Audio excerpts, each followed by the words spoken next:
हम तुम्हाइल बाकरम है कोई साइल ही नहीं, हम तुम्हाइल बाकरम है कोई साइल है नहीं, राह दखलाओ कैसे राह रो मंजिल ही नहीं।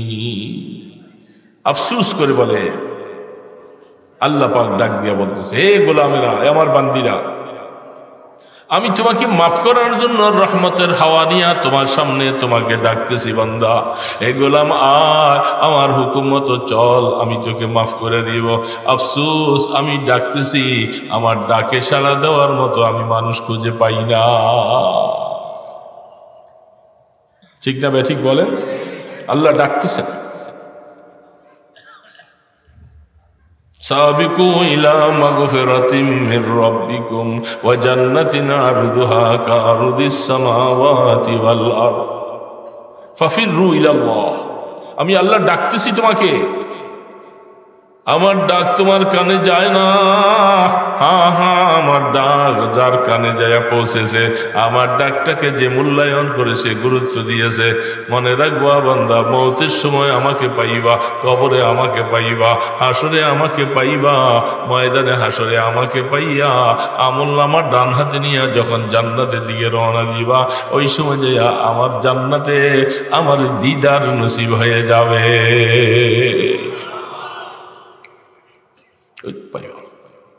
আমার ডাক শুনো, ডাক শুনো আমার। আফসোস, কিন্তু আমার ডাক ভালো লাগে না।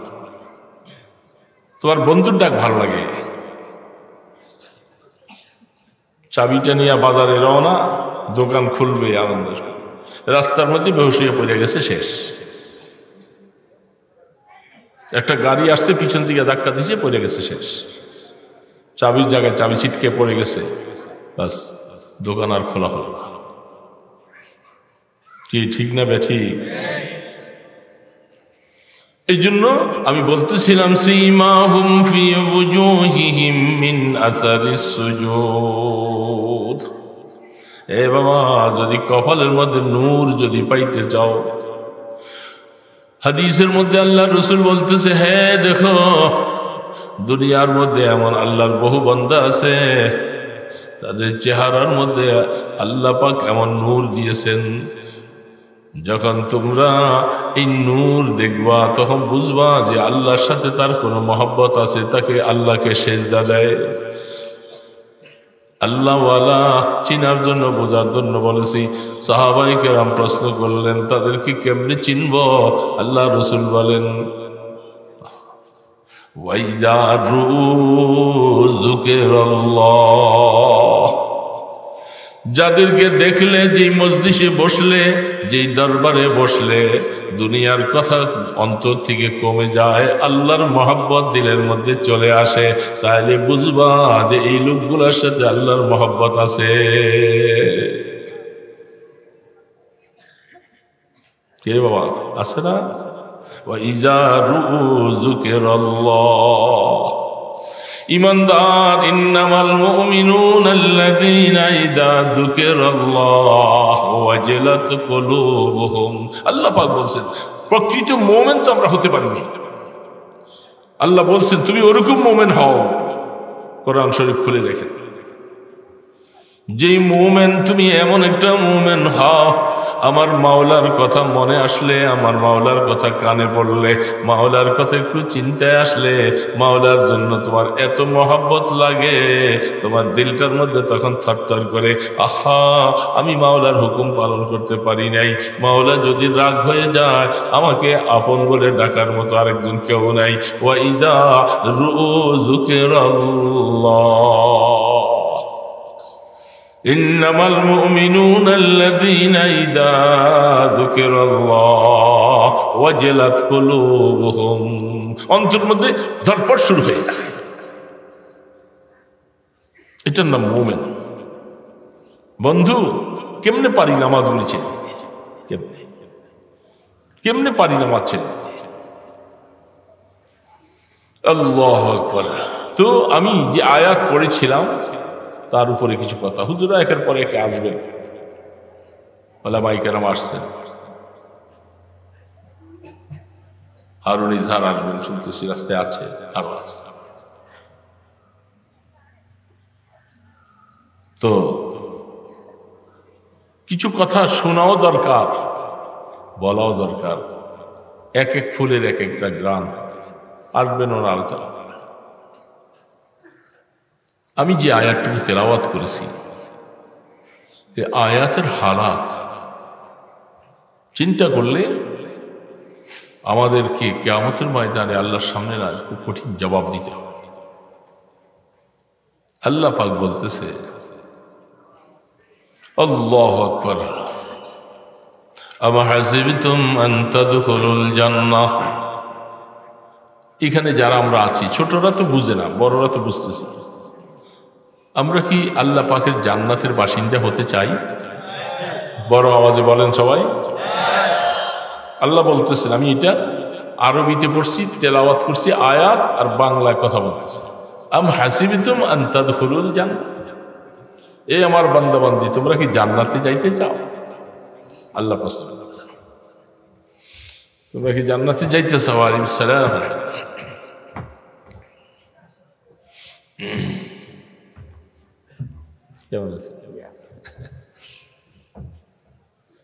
আল্লাহ বলতেছে, তোমরা জান্নাতে যাইতে চাও? প্রশ্নবোধক। আমিও প্রশ্ন করেছি, আমরা কি জান্নাতে যাইতে চাই? আমরা সবাই বলছি হ্যাঁ, আমরা সবাই জান্নাতে যেতে চান না? সামনে কয়েকটা অন্য জায়গায় অন্য আয়াতে অনেক কথা, এখানে ছোট্ট করে কয়েকটা কথা আল্লাহ পাক শর্ত দিয়েছে। জান্নাতে যাইবা এমনি, জান্নাতে যাইতে হইলে সামনে আয়াতগুলাতে কিছু কথা বলতেছে, ওরকম পরিস্থিতি তোমাদের জীবনে আসবে না। আর এই পরিস্থিতির সাথে তোমরা এগুলাকে সব ধৈর্য ধারণ করে সবর করবা না, মোকাবেলা করবা না, আর জান্নাতে যাইবা কেমনে? যেমন আমাদের সমাজে আমরা বলে থাকি, তুমি এই জায়গাটা কিনতে চাও? বলে হ্যাঁ। এই জায়গাটা কিনতে হইলে এই এত টাকা লাগবে। এখন টাকা পয়সা না দিয়ে কয় যে আমি জায়গাটার মালিক হয়ে গেছি। মানুষ বলে তোর মাথা খারাপ, জায়গা কিনতে হইলে কি লাগবে? টাকা। এখন জান্নাতে যাইতে চাই, আল্লাহ বলছেন তুমি জান্নাতে যাইতে চাও, তবে সামনে কিছু কথা আছে, এগুলি তুমি যদি সহ্য করতে না পারো, ধৈর্য ধারণ করতে না পারো, আর এই পরিস্থিতি তোমার জন্য না আসবে, তুমি এগুলাকে সাদরে গ্রহণ করবা না, আর জান্নাতে যেতে চাও, এটা তো কঠিন কথা। যেহেতু জান্নাতের মালিক আমি আল্লাহ।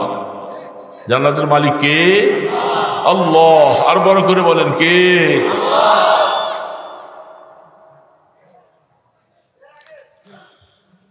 ঘটনাটা ইশারা করেছেন, দেখেন জঙ্গে আহজাবের কথা, কঠিনতম অবস্থা। আমাদের রাসূল সাল্লাল্লাহু আলাইহি ওয়াসাল্লাম জীবনে কত কষ্ট স্বীকার করেছেন, কত ত্যাগ স্বীকার করেছেন এই কোরআনের জন্য, ইসলামের জন্য, দ্বীনের জন্য, দ্বীন কায়েম করার জন্য, মসজিদ বানাবার জন্য, মুসলমানদেরকে জান্নাতের পথে টিকিয়ে রাখার জন্য। আল্লাহর হাবিবের জীবনে কষ্টের সীমা নেই। কষ্ট করছিল, আপনাদের শুনেন না দুই চারটা কথা? রাসূল কষ্ট করছে, অল্প না বেশি? রাসূলের কষ্টটা কেমন ছিল? কোরআন তার সাক্ষী। কোরআন বলতেছে, ইন্না লাকা ফিন-নাহারি সাবহান তাওয়ীলা। বন্ধু, দিনের অংশের কথা বলে, রাত্রের অংশে যে আপনি কি করতেছেন সেটা তো ভিন্ন কথা।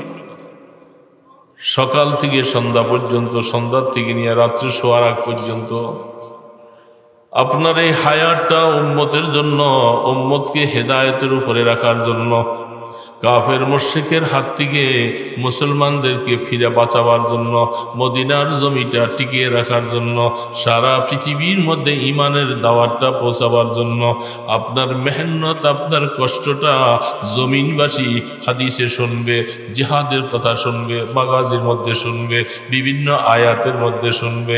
আমি আল্লাহ কোরআনের মাধ্যমে আপনার এই কষ্টের কথাটা সামান্য বয়ান করে দিতেছি। ইন্না লাকা ফিন-নাহার নাহারি সাবহান তাবিলা।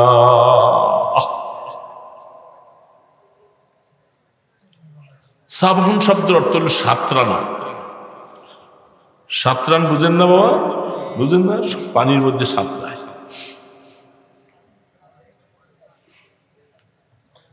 সাঁতরানো।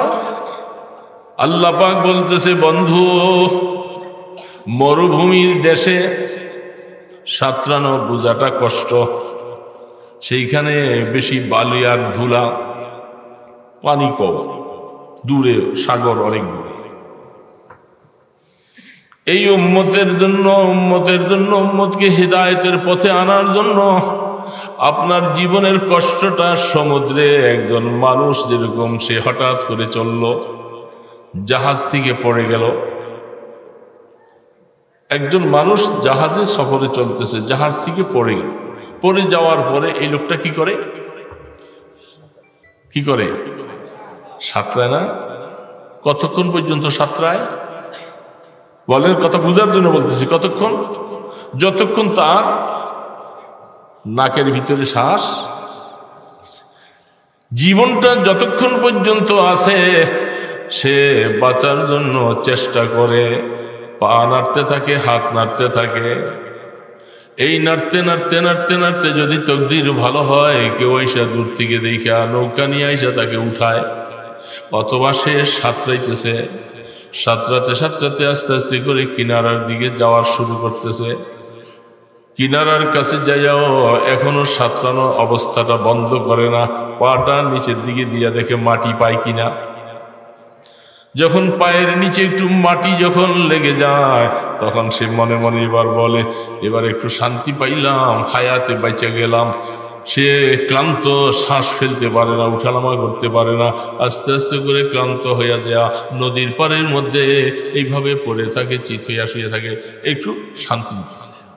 কতক্ষণ পর্যন্ত? এই যে সাঁতরানো শুরু হয়েছে, বন্ধ হয়েছে কিনারে। আল্লাহ পাক তার বন্ধুর জন্য বলতেছে, ইন্নালাকা ফিন্নাহারে সাবহান তাবিলা। এ বন্ধু, এই যে ময়দানে হাসরের বান্দাদেরকে নাজাত দেওয়ার জন্য, এই মুসলমান বানাবার জন্য কাফের মুশরিক বেঈমান তাদের সাথে মোকাবেলা করতে করতে, যুদ্ধ জিহাদ করতে করতে, মাথার রক্ত পড়তে পড়তে, দাঁত মোবারক শহীদ হয়ে যাইতে যাইতে সাহাবায়ে কেরামগুলি শহীদ হয়ে যায়। এই অবস্থাগুলি হতে হতে বন্ধু আপনার হায়াতটা কেমন চলছিল? সাঁতরানোওয়ালা একজন মানুষের মতো সমুদ্রের মধ্যে সাঁতরাইলে তার যে দশা, আপনারও সেই দশা। শুইয়া শুইয়া কেবল আরাম করছিলেন। ইয়া আইয়ুহাল মুদ্দাসসির কুম ফানজির ওয়া রাব্বাকা ফাকাব্বির ওয়া সিয়াবাকা ফাতাহহির ওয়ার রুজজা ফাহাজুর। আল্লাহু আকবার। আরাম করে একটু সামান্য কম্বলটা মরে দিয়ে, একটু রসুল শরীরে জ্বর এসে গেছে, কষ্ট, জিবরিলের চাপে শরীরে জ্বর, একটু আরাম করছিলেন। আল্লাহ ডাক দিয়া বলে না, এই কম্বলওয়ালা আপনি শুইয়া থাকতে পারবেন না, উঠেন, আপনাকে শুইয়া থাকার জন্য আমি দুনিয়াতে পাঠাইনি। কষ্ট, আল্লাহর হাবিবের কষ্ট, জীবনের কষ্ট। ইন্নালাকা ফিন্নাহারে সাবহান তাবিলা। উহুদের যুদ্ধে কষ্ট, জঙ্গে আহজাবের মধ্যে কষ্ট। কি কষ্ট? কাফেররা 10,000, মুসলমানের সংখ্যা মাত্র 3,000, তাও অবস্থা খারাপ, জীর্ণশীর্ণ অবস্থা, কিছু নাই। কি করা যায়? সালমান ফারসি রাদিয়াল্লাহু তাআলা বলেন, ওগো আল্লাহ রসুল, পারস্য দেশে যখন আমরা ছিলাম, কাফেররা, ভিন্ন জাতিরা কেউ আক্রমণ করতে চাইলে তাদেরকে ঠেকাইতে না পারলে আমরা চতুর্দিকে খাল কাটছি, খাল কেটে দিছি, যখন খালটা পার হইয়া যেন আসতে না পারে। 3.5 কিলোমিটার, 3.5 মাইল, 6 দিনে। পাথরের দেশ, আমাদের দেশের মতো মাটি না, পাথরের দেশ।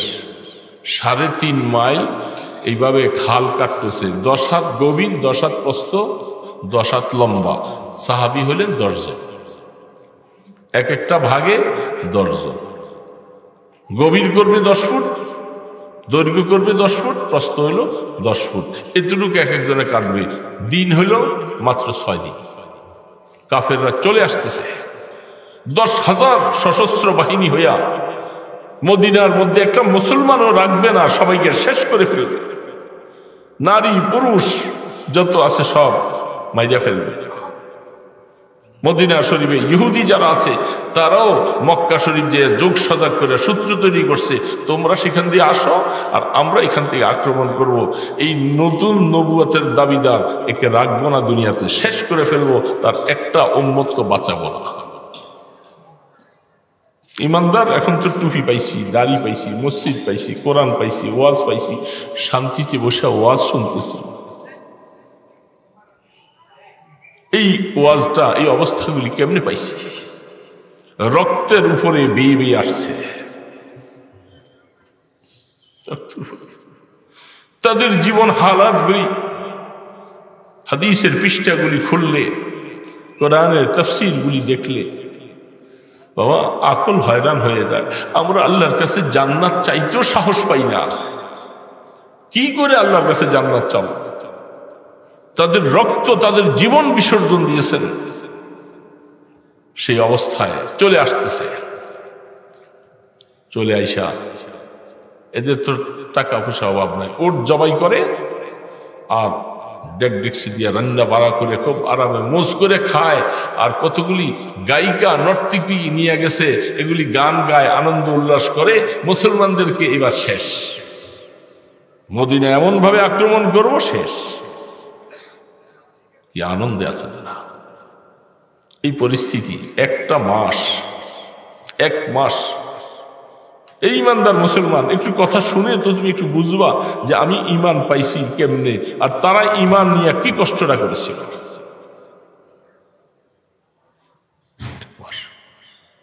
যখন এই খালটা খনন শেষ হয়ে গেল, ওরা চলে আসছে খালের ওই পারে কাফেররা, এই পারে মুসলমান। বৃষ্টির মতো এইভাবে করে তীরগুলি মারতে শুরু করছে। আসতে যখন পারে না, বৃষ্টির মতো তীর মারতেছে। সেই দিন, সেই সময়টা জোহর, আসর, মাগরিব, এশা 4 ওয়াক্ত নামাজ রাহমাতুল লিল আলামিনের কাজা হয়ে গেছে। একটা সেকেন্ড সময় দেয় নাই কাফেররা যে মুসলমানরা আল্লাহ রাসূল একটু নামাজটা পড়তে পারে। এইভাবে বৃষ্টি অকাতরে আসতেছে। রাসূল বলছেন যে নামাজ একসাথে আমরা কাজা করব সবাই, তোমরা শত্রুর মোকাবেলায় থাকো। ওরা যদি সুযোগ পায়, ওরা এই গর্তটা খাল পার হইয়া ওরা এসে ঢুকবে, মদিনার মধ্যে তসতস করে ফেলবে, চুরমার করে ফেলবে। সেই অবস্থায় খাবারও নাই, এত কষ্টের মধ্যে খাবারটা কি খাবে? সামান্য একটা খেজুর খাই, একটু পানি খাইয়া কয়েক ঘন্টা থাকে। খাবার মাওলার কি পরীক্ষা! যার অর্ডার করলে অহুদ পাহাড়টা স্বর্ণে পরিণত হইয়া যায়, সেই রহমতে দো আলম খাবার নাই, সাহাবারা খাবার নাই। 1000 সাহাবা সবাই অস্ত্র নিয়ে আসে, এখন শক্তি নাই, হাঁটতে পারে না, ক্ষুধার যাতায়। কিছু কিছু সাহাবারা বলছেন, ও আল্লাহ রসুল,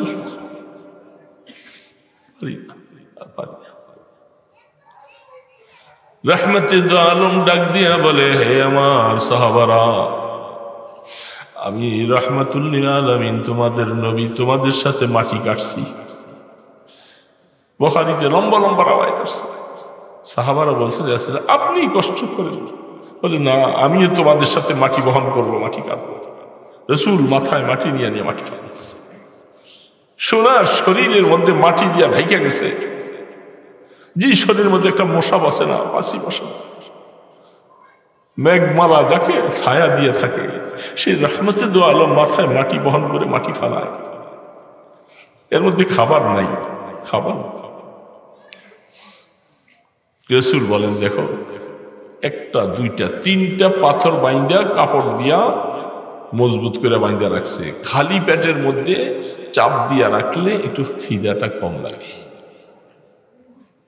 রমজান মাসে বিকালবেলা দেখেন না, এই যে রমজান আসতেছে, সারাদিন খাটাখাটি খাটে সব কিছু করে, বিকালবেলায় আসর পইরা আর শ্বাস চলে না, কলিজাটা পিপাসায় ফাইটা যায়, মসজিদের বারান্দায় গড়াগড়ি করে, আসর পইরা আর উঠতে পারে না, ফ্যান চলতে থাকে মসজিদে, এখানে শুয়ে পড়ে। ঠিক না ব্যাঠিক বলে? কি লাগে কি লাগে না? আপনি যদি বলেন যে না লাগে না, তাইলে আপনি তো ফেরেশতা হয়ে গেছেন, আপনার সাথে আমাদের কথাও নেই। কষ্ট লাগে, সবারই লাগবে। তখন অনেক সময় কাইতিয়া থাকে, কেউ এসে উপুতয়ে থাকে, পেটের মধ্যে চাপ থাকলে, কারণ অপেক্ষা দেখতেছে কখন সময়টা আল্লাহর হুকুম হবে, তখন খাবো। তো ঠিক আল্লাহ রসুল এরকম 3টা পাথর, 1টা 2টা 3টা পাথর বাইন্দা, সাহাবারা আসছিলেন যে 1টা পাথর বাইন্দা, তোমরা দেখতেছো 1টা, আর আমি রসুল 3টা পাচ্ছি।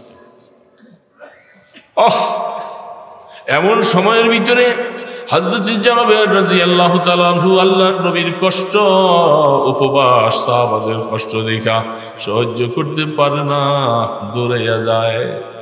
বিবি রহমতে দো আলমের কষ্ট, ঘরে খাবার কিছু আছে বলে 3 কেজি পরিমাণ জবের রুটি আছে, জব আছে, আমি এগুলাকে পিষা ফেলি, রুটি বানাই, একটা বকরির বাচ্চা আছে, এটা জবাই করে দাও, ভুনা করে দিই, 8-10 জন মানুষ যাই কিছু খাইতে পারে। রসুলের কাছে কানে কানে যাই বলবো, কানে কানে বলবা, এই আমার বিবি এতটুক খাবার, ও রসুল আপনি 5-6 জন মানুষ নিয়ে একটু বসে।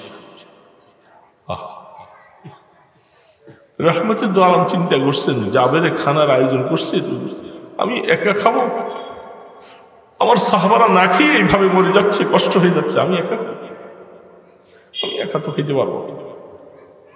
এলান করে দিছেন, জাবের তোমাদের জন্য মেহমানদারি আয়োজন করছে। হযরত জাবের জিহ্বার মধ্যে কামড় দিয়া মাথার মধ্যে বাইরেছে, হায় হায়। রহমতে দো আলমের কাছে কানে কানে বলছিলাম 5-6 জন মানুষ একটু খাবে, রাসূল আপনি এলান করে দিলেন, আমি তো লজ্জায় বাঁচব না। দৌড়ে বিবির কাছে গেছে, বিবি আল্লাহ রসুল তো এই কাজ করছে। দেখেন একজন মহিলা, তার ইমানের পাওয়ার কথা। এই মহিলা এই জামানার মহিলা নয়, জাবেরের স্ত্রী মহিলা, সাথে সাথে বলতেছে, ওগো স্বামী শোনো, এই খাবারটুকু যে আয়োজন হয়েছে তুমি রসুলের কাছে বলছো? বলে হ্যাঁ বলছি। রসুলের কানে কানে যখন তুমি কথা পৌঁছে দিয়েছ, এতটুকু ব্যবস্থা, বেশি আর কিছু নাই, কোনো টেনশন করো না, চিন্তা করো না, আমরা রসুলের হাতে পৌঁছে দিছি, কি হবে না হবে, তিনি যেহেতু সবাইকে দাওয়াত দিয়েছে, ব্যাপারটা মাওলার সাথে সম্পর্ক তিনি করবে, আমাদের টেনশন করার কিছু না। দেখছেন ইমান কত, ইমান কত রে। ইমান অর্জন করো বাবা, ওয়াইয়াত্তাকিল্লাহ ইয়াজআল লাহু মাখরাজা ওয়া ইয়ারযুকুহু মিন হাইসু লা ইয়াহতাসিব। এইজন্যই তো আল্লাহ পাক বলছে, বান্দা আমার উপরে ভরসা করো, সব দিকের থেকে ছুটে আসো, আমার কাছে ভরসা করো, আমার কাছে চাও, আমি তোমার সব কিছুর ব্যবস্থা করে দিব, আমার কাছে কমি নাই, ভান্ডারের কমি নাই। কিরে বাবা, ইয়াকিন, যার ইয়াকিন যত বড়, যত মজবুত হবে, মাওলার থেকে সে ওইরকম পাবে। যখন সমস্যায় পড়ে যায় তখন ইয়াকিন করতে, মনে রাখতে হবে, বলে সবকিছু আমার ঘরে সবকিছু আছে, আমি আবার এত ইয়াকিন করবো কেন? টাকা আছে পকেটে, গলায় দান আছে, ব্যাংকে টাকা পয়সা আছে, আবার এত আল্লাহর উপরে এত ইয়াকিন করানো লাগে না। তুমি কোটি কোটি টাকার মালিক হইল, ভরসা করবা আল্লাহর উপরে, টাকার উপরে না। কিরে, কিসের উপরে?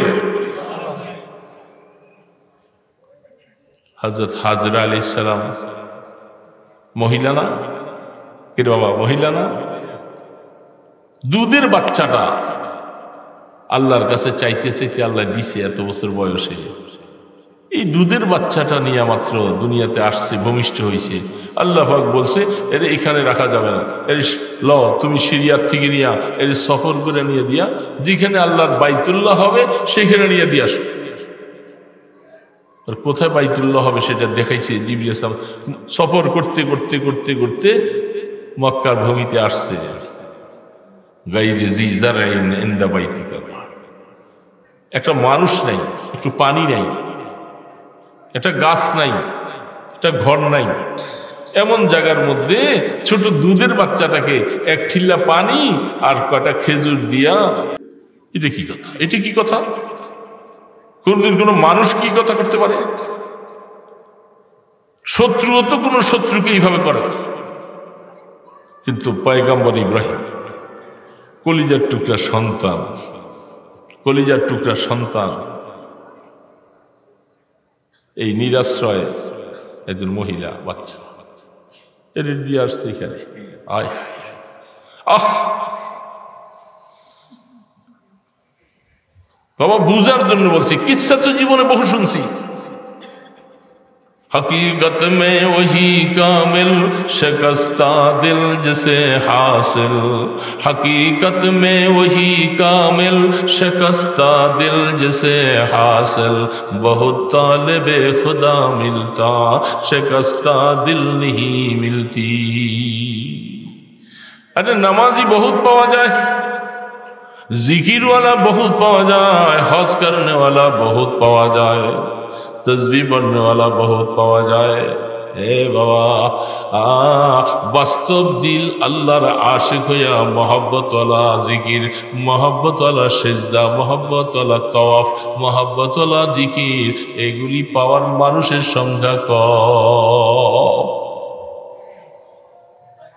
কি রে বাবা, কম না বেশি? দিল ভাঙ্গাওয়ালা মানুষের সংখ্যা কম। এই জন্য বুঝার জন্য বলতেছি বাবা, শুধু কান সুখ করার জন্য নয়। একজন মহিলা আর নবী এমন অবস্থায় আইনা রেখে দেওয়া যায় যেটা দুনিয়ার কোনো কিস্সা নয়, কোনো রাইটারের লেখা নয়, যেটা সরল কোরআন। কোরআন বলতেছে এমন জায়গায় এসে প্রথম জিজ্ঞাসা করতেছে, স্বামী আমার, ওগো আল্লাহর নবী ইব্রাহিম এই অবস্থায় আমাদেরকে রেখে যাইতেছেন? একবার, দুইবার, তিনবারের পরে বলছেন আমাদেরকে রেখে যাইতেছেন, আপনাকে আল্লাহ অর্ডার করছেন, আল্লাহ হুকুম দিচ্ছেন। নজরটা কোন দিকে গেছে? কার দিকে গেছে? বলো না বাবা, কার দিকে? আল্লাহ। নজর মাওলার দিকে গেছে। মাওলা হুকুম করছে কিনা? মাওলা যদি হুকুম করে, ইব্রাহিম আলাইহিস সালাম মাথা লাইরা বলতেছে হ্যাঁ। সাথে সাথে হাজরা আলাইহিস সালাম মুহূর্তের ভিতরে চেঞ্জ হয়ে গেছে, পরিবর্তন হয়ে গেছে। স্বামী আমার, যদি আল্লাহ পাকের হুকুমে আমাদেরকে এখানে দিয়ে যাও, কোনো পরেশানি, কোনো পেরেশানি নাই, যান যান, আপনি চলে যান। মাওলা যিনি আমাদেরকে এখানে দিতে বলছে তিনি আমাদেরকে হালাক করবে না, তিনি আমাদেরকে নষ্ট করবে না, বরবাদ করবে না। আমরা তার জাতের উপরে ভরসা করে বসে আছি। কি ইয়াকিন আর কি বিশ্বাস ছিল, পারি না। আহা, ইমানের পাওয়ার কত! ঠিক যেমনটা আল্লাহর উপরে আশা করেছেন তাই হয়েছে। না খাওয়াইয়া মাইরা ফেলছে, কিন্তু কষ্ট দিছে, কষ্ট হয়েছে। ছোট বাচ্চা একটু দুধের জন্য, মার স্তনের দুধ শেষ, পানি নাই, কিছু নাই, বাচ্চাটা ওয়া ওয়া করে কানতে কানতে গলা শুকিয়ে যাইতেছে। আর মা কলিজার টুকরা সন্তান, মা তো সন্তানের জন্য সবচেয়ে প্রিয়। সাফা মারওয়া দৌড়াইতেছে, দৌড়াইতেছে, কেমনি এই জন্য বাবাজিরা বলতেছিলাম, শেষ কথা, হুজুর চলে আসছে। তাহলে এই কষ্ট সবকিছুই তো আছে। আল্লাহর নবীকে এইভাবে সাহাবায়ে কেরামের সামনে খানা আইনা দিচ্ছেন। রাসূল বলতেছে ঢাকনা উঠাইও না। বুখারী শরীফে হাদিস আসছে, আম্মা জান আয়েশা সিদ্দিকা রাদিয়াল্লাহু তাআলা আনহা বলেন, আল্লাহ রাসূল ইন্তিকালের পরে একটা জাতা কল আছে, একটা পাত্র আসিল ভাণ্ড, ওটার মধ্যে আটা পিসা পিসা রাখা হয়। সেখান থেকে আমি দীর্ঘদিন ওখান থেকে আটা বাইর করে করে খাই। হঠাৎ করে একদিন মনে হলো এগুলি কোত্থেকে আসে, বাজার থেকেও আনি না, আর এই ভাণ্ডর থেকে শেষও হয় না, আনতেছি। খুলে দেখেন বুখারী শরীফ হাদিসে এই কথা বলে হঠাৎ করে একদিন একটু উঠাইতে গেছি। এই উঠাইতে যাওয়ার পরের থেকে বরকত শেষ, বরকত শেষ। এতদিন কেবল কুদরতের মাওলায় দিছে আর আমরা খাইছি। ঠিক আল্লাহ রসুল বলছে ঢাকনা উঠাইবা না, ঢাকনা উঠাইবা না, দিতে থাকো, যা বল দিতে থাকো। ছোট্ট একটা খাসির গোশত আর 3 কেজি আটা, এই দিতে থাকো।